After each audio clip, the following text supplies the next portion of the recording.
welcome to our discussion today about the four philosophers that really influenced Madison in drafting the Constitution of the United States. The four philosophers are Rousseau, Montesquieu, John Locke, and Thomas Hobbes. Each one of them played a very important part, even though they were years way before Madison. Madison looked to them during the Constitutional Convention when he was drafting the Constitution to kind of come up with an idea of what would be the best form of government. So let's start off with Montesquieu. What was Montesquieu's main ideas? So Montesquieu believed in the idea of a separation of powers, an executive, judicial, and legislative branch of government, because he believed that if you were to separate the powers, it would lead to the prevention of despotism, meaning that the sovereign couldn't overextend the reach of the government. This was primarily because of Louis XIV and because of his philosophies. Montesquieu decided that to have a separation of powers would mean that you would have a preservation of government and the civil liberties of people. And he also believed that if a sovereign is to go rogue, per se, or he is to overextend powers, it's not necessarily the fault of the sovereign as much as it is the fault of the laws that govern the sovereign. So the question that I have is, what are the three powers that Montesquieu is really talking about?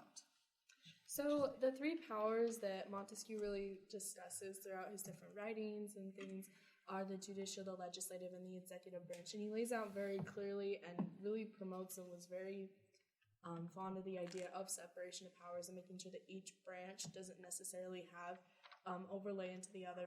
Okay, awesome. Let's move on to our next big philosopher, and that is John Locke. All right. So John Locke, he was an English philosopher, and he is regarded actually as one of the most influential Enlightenment thinkers. And his idea really came into play in the Declaration of Independence with Thomas Jefferson. And this is that when a king loses the consent of the governed, then the society can remove him.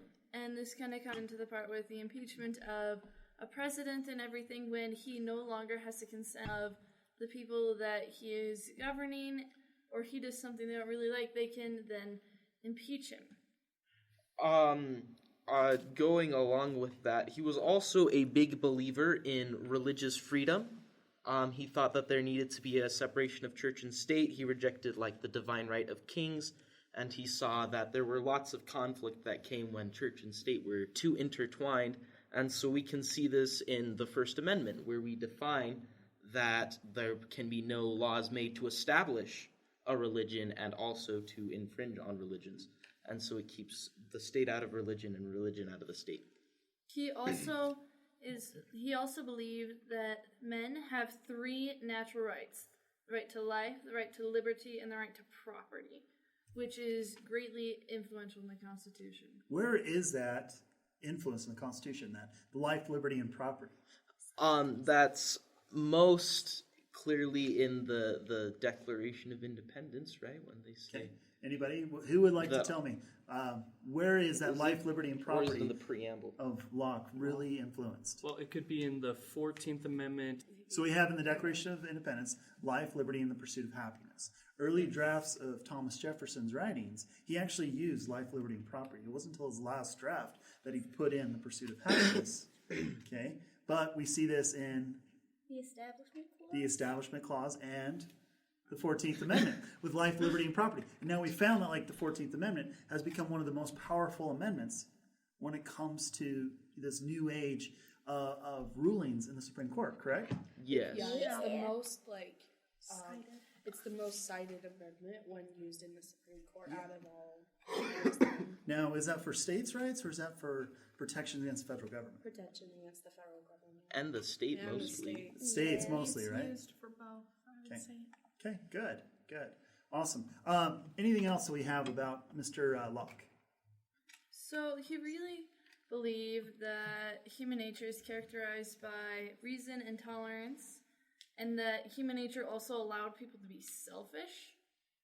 And that kind of comes into play in more just basic parts and everything, with people being able to have these parts. So Locke believed men are inherently evil. Yes. That we need to have a system of government that governs over men, right? Yes. Yep. Okay, why? We can open this up. He believed in that philosophy of tabula rasa, meaning that everyone's born a blank slate, meaning that you don't carry on any burdens from a past life per se, but rather that every person is born like completely like blank and impressionable to society and other influences. So is there religious values maybe intertwined with some of his reasoning and political ideology? Yes. Yes, most likely. And he very strongly argued that governments need to respect freedom of religion, but in everything he wrote about religion and that freedom, he never actually defined whether or not different religions were correct or incorrect. Awesome. I love that. Let's move on to our next big philosopher. Let's go to Thomas Hobbes. Tell me about Hobbes. All right, so Hobbes is kind of aligned with John Locke, but also different at the same time. See, Thomas Hobbes believed that every human is evil by nature, unlike what John Locke says. So he also says, because of that, we need a government, like a monarch above us, to keep us in check. Wait. So he believed in a monarchy? Yeah. In a sense, like just a strong like central government just to keep people from like fulfilling their own selfish desires, basically, because what he said is all of human nature is basically, if left in a natural state, is going to be self-serving. So we need an oversight from like a government in order to curb those selfish desires. Oh, I love that. Okay, go. Sorry. Yeah, so basically all he goes is anarchy is bad, so we need a government to keep us. Even if it's imperfect, we should still have that government above us, and that if people were allowed to revolt, and people are allowed to think for themselves, like what we have now, he thinks that will turn into anarchy, which is, for him, a no-go zone. Yeah, he really was against anarchy mainly because it led to violence, and he was very much against violence, so he said that, like, we should still listen to the government even if it's imperfect, because if we revolt, it just causes more bloodshed. And basically what his whole philosophy is, like, humans are in like a perpetual state of war, and the only way to really make sure that stops is to have a super strong central government to keep men from, like, basically being super selfish and seeking out what they desire instead of the common good. So I have a question. Do you guys know if he believed in like divinely appointed rule for monarchies? Because in a sense, if men are inherently evil, and he did, like, I would feel like that would, in like his philosophy, mean like in a sense God is like keeping the people in check. If like, I don't know if you guys know that or not. I would say yes to some extent, because he believes that the government is there to keep people in check, and since people are bad, they need someone else. Mm-hmm. It's more, I don't think it's so much divinely appointed source. Mm-hmm. It's more they just need someone else to like focus on instead of focusing on what they want to do. Yes. So, just like a quick question, do you think that Hobbes aligned himself more with a Louis XIV style of monarchy, the divine right of kings ideal, or an English style of monarchy where you have it more divided into the people?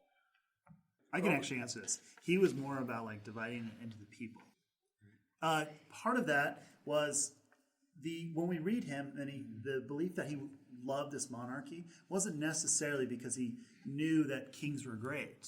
He thought kings were evil, okay? But he liked monarchies for the fact that it provided a strong central government, okay? And that's all they knew at his time. I think he was 16th century. Yes.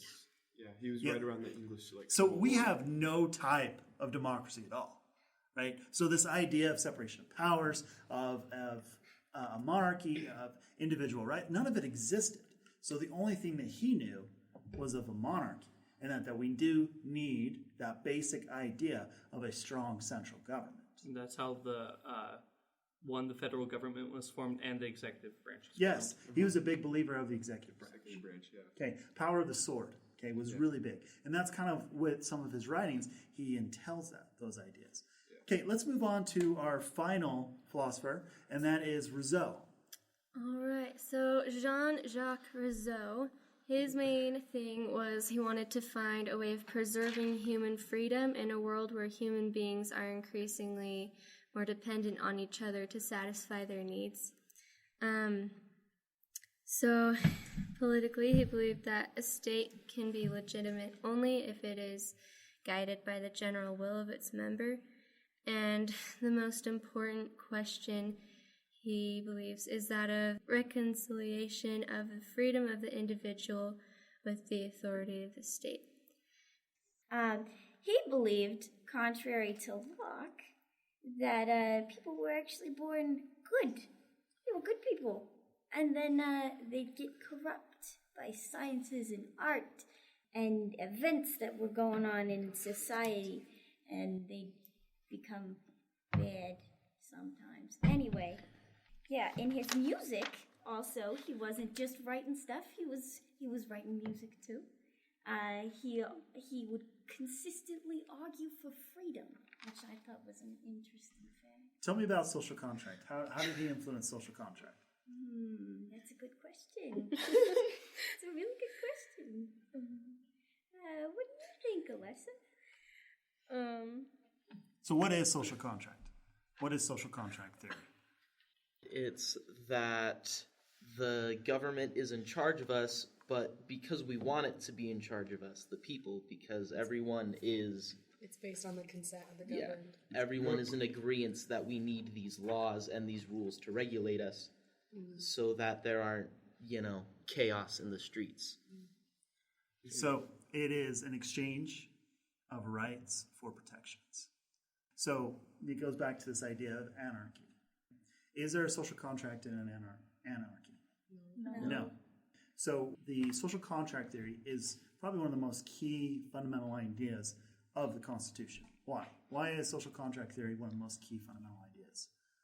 Because it's trying to best find the balance between the rights and the security that the government provides.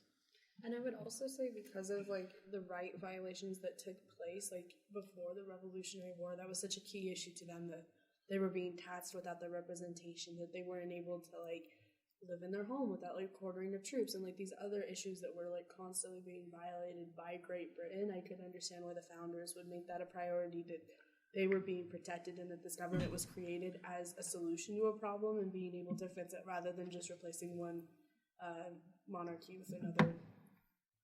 And I think that a large reason for the importance of the social contract is that Rousseau and Montesquieu had the same idea that people were by nature innocent and inherently good.